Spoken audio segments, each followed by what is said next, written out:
اور حضور کے طریقے کو اپناؤ گے، فالو کرو گے، کم پیسہ رہے گا، اللہ زندگی میں انقلاب دے دے گا، آخرت میں سرسبز و شادابی عطا فرمائے گا، آخرت میں سرسبز و شادابی تمہیں عطا فرما دے گا۔ میرے بھائیو، آؤ نبی کی سنت کو ذرا قریب سے دیکھو، آقا علیہ السلام کی سیرت کو پڑھو، تب تمہیں پتا چلے گا۔ اللہ اکبر کبیرہ، حضور علیہ السلام کتنے خوبصورت ہیں۔ ہم صرف دنیا میں کسی خوبصورت کو دیکھ لیتے ہیں، ہم اس کے پیچھے پڑ جاتے ہیں، لیکن تمہیں معلوم ہے تمہارے نبی کتنے خوبصورت ہیں۔ خوبصورت نبی کا ذکر سننے کے لیے آپ یہاں پر تشریف لائے ہو۔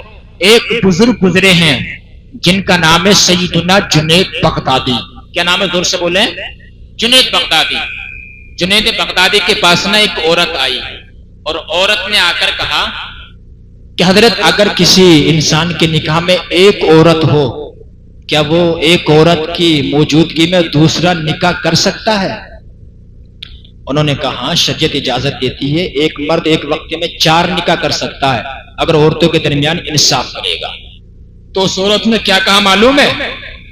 اس عورت نے کہا حضرت میں اتنی خوبصورت ہوں، مجھے اللہ نے اتنا حسن دیا ہے، اگر میں اپنا نقاب الٹ کے دکھاؤں تو تم اندازہ تم دیکھو گے، مجھے اللہ نے اتنا خوبصورت بنایا ہے کہ جس انسان کے نکاح میں اتنی خوبصورت بیوی ہو، کیا وہ دوسری عورت سے نکاح کرنے کی خواہش رکھے گا؟ اس عورت نے اتنا کہا ہے، اتنا کہہ کر تو وہ چلی گئی۔ ادھر سیدنا جنید بغدادی بے ہوش ہو جاتے ہیں۔ اللہ اکبر کبیرہ، چونکہ اللہ والوں نے تو جواب نہیں دیا لیکن بے ہوش ہو گئے، چونکہ اللہ کا ولی تو اللہ کا ولی ہوتا ہے۔ وہ کسی نے کیا خوب کہا تھا، الٹی ہی چال چلتے ہیں دیوان گانے عشق، آنکھوں کو بند کرتے ہیں دیدار کے لیے۔ جنید بغدادی کو جب ہوش آیا، مریدوں میں سے کچھ سادہ سے لوگ تھے، انہوں نے پوچھا حضرت عورت تو مسئلہ پوچھنے آئی تھی، آپ بے ہوش کیوں ہو گئے؟ جنید بغدادی نے جواب دیا، جواب یہ دیا، ذرا سننا سید نگلی کے زندہ دل غیور مسلمانوں، انہوں نے کیا فرمایا معلوم ہے؟ کہا جب اس عورت نے یہ کہا اپنا نقاب الٹ کر دکھاؤں، جس کے نکاح میں اتنی خوبصورت بیوی ہو، کیا وہ دوسری عورت سے نکاح کرنے کی خواہش رکھے گا؟ فرماتے ہیں ادھر تو یہ عورت کہتی رہی، ادھر مجھے حدیث قدسی یاد آ گئی، نبی کا فرمان یاد آ گیا کہ نبی کا فرمان کیا ہے، کہ نبی کا فرمان یہ ہے، حدیث قدسی اللہ فرماتا ہے کہ اللہ فرماتا ہے میں اتنا خوبصورت ہوں، میں اتنا جو ہوں خوبصورت ہوں کہ اگر میں اپنے اور بندے کے درمیان سے اپنی عظمت کے پردے ہٹا دو، اپنی خوبصورتی کے پردے ہٹا دو، تو کیا میرا بندہ یہ کہے گا جس کے پاس اتنا خوبصورت معبود برحق ہو، جس کے پاس اتنا اچھا اللہ ہو، جس کے پاس اتنا خوبصورت اللہ تعالیٰ ہو، کیا وہ انسان جو ہے اللہ تعالیٰ کی نافرمانی کرنے کے باوجود دنیا کی رنگینیوں کی طرف دیکھے گا کیا؟ اس کے لیے جو ہے دنیا کی رنگینیاں دیکھنا جائز نہیں ہے۔ جس انسان کے پاس اتنے خوبصورت نبی ہو، وہ انسان جو ہے نبی کی نافرمانی کر کے دنیا کی طرف دیکھتا کیسے ہے؟ جب ہمارا اللہ خوبصورت ہے، جب ہمارے نبی خوبصورت ہے، پھر ہمیں جو ہے ادھر ادھر جانے کی ضرورت نہیں ہے، بلکہ نبی علیہ الصلوۃ والسلام کی سیرت طیبہ کو اپنا لو۔ جس دن یہ صفت تمہارے اندر آ جائے گی، زمانہ تمہیں جھکائے گا نہیں، بلکہ تم غالب رہو گے، زمانہ مغلوب رہے گا، تم زبر رہو گے، زمانہ زیر رہے گا، اور اللہ فرمائے گا جس دن تم میرے ہو جاؤ گے، میری اطاعت کرو گے، میرے نبی کی اتباع کرو گے، اس دن تمہاری عظمت کے جھنڈے کوئی اور نہیں بلکہ میں خود تمہاری عظمت کے جھنڈے گاڑ دوں گا۔ سبحان اللہ، سبحان اللہ، بے شک سبحان اللہ، سبحان اللہ۔ اللہ یہ اندازہ لگائیے، یہ میں بتا رہا ہوں آپ کو، حضور علیہ الصلوۃ والسلام اتنے خوبصورت معلوم ہے؟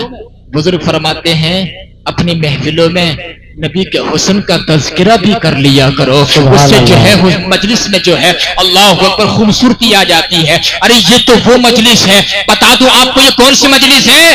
شیخ عبدالحق محدث دہلوی جو علم حدیث بھارت کے اندر لائے ہیں، جو علم حدیث انڈیا کے اندر لائے ہیں، وہ فرماتے ہیں کہ جہاں پر نبی کا جلسہ ہوتا ہے، جہاں پر نبی کی میلاد ہوتی ہے، اس جگہ سے اچھی کون سی جگہ ہے یا اللہ یا ارحم الراحمین، وہ کون سی جگہ ہے کہ مجلس سے میلاد سے زیادہ جہاں پر تیری رحمتیں اترتی ہوں۔ اللہ اکبر کبیرہ، یہ تو وہ محفل ہے۔ آؤ تمہیں بتاتا ہوں نبی کا حسن کیا ہے، اس کے بعد پھر بات آگے بڑھاؤں گا۔ آقا کا حسن جاننا چاہتے ہو، اللہ تعالیٰ قرآن میں ارشاد فرماتا ہے والضحیٰ، محبوب تمہارے رخ روشن کی قسم ہے، واللیل اذا سجا، محبوب تمہارے زلف عنبری کی قسم ہے۔ میرے آقا کا ایسا حسن ہے۔ ایک صحابی جن کا نام ہے حضرت ثوبان، کیا نام ہے، زور سے بولو، حضرت ثوبان۔ اچھا لوگ نام بھی بڑے عجیب رکھتے ہیں آج کے دور میں، ٹنکو پنکو سونو پونو، بات سمجھو، یہ ایسے نام رکھتے ہیں جس کا کوئی معنی ہی نہیں ہوتا ہے۔